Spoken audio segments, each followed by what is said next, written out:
आजच्या बोधकथेचं नाव आहे अध्यात्म आणि व्यवहार.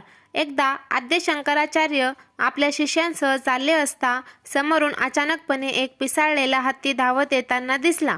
अर्थातच इतरांच्या बरोबरच शंकराचार्यही हत्तीच्या मार्गातून दूर पळू लागले.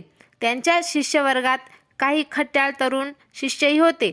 त्यातील एक जण धाडस करून त्यांना म्हणाला, तुम्हीच आजच्या प्रवचनात म्हणालात की केवळ ब्रह्म हे सत्य आहे व हे दृश्य जग मिथ्या आहे, म्हणजे हा हत्तीही मिथ्या आहे. मग आपण का पळता आहात?